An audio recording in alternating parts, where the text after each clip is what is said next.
నేతలు కార్యకర్తలపై కూటమి నేతల కక్ష సాధింపు ఆగటం లేదు. తాజాగా చిత్తూరు జిల్లా పలమనేరులో పచ్చమూకల వేధింపులు తాళలేక వైఎస్ఆర్సీపీ కార్యకర్త కృష్ణప్ప ఆత్మహత్య చేసుకున్నారు. టీడీపీ నేత శ్రీనివాసులు టార్చర్ తట్టుకోలేక కృష్ణప్ప ఉరివేసుకున్నాడని ఆయన కుటుంబ సభ్యులు ఆరోపిస్తున్నారు. బాధిత కుటుంబానికి మాజీ ఎమ్మెల్యే వెంకటే గౌడ అండగా నిలిచారు. టీడీపీ నేత శ్రీనివాసులపై చర్యలకు డిమాండ్ చేశారు.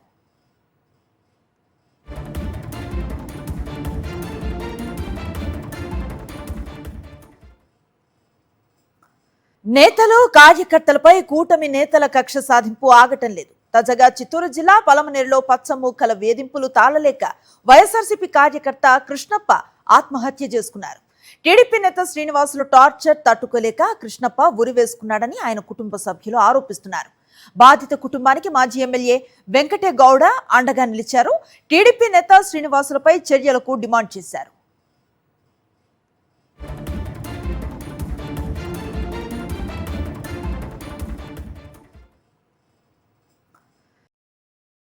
మరిన్ని అప్డేట్స్ కోసం ఛానల్ ను సబ్స్క్రైబ్ చేయండి. నోటిఫికేషన్స్ కోసం బెల్ ఐకాన్ పై క్లిక్ చేయండి.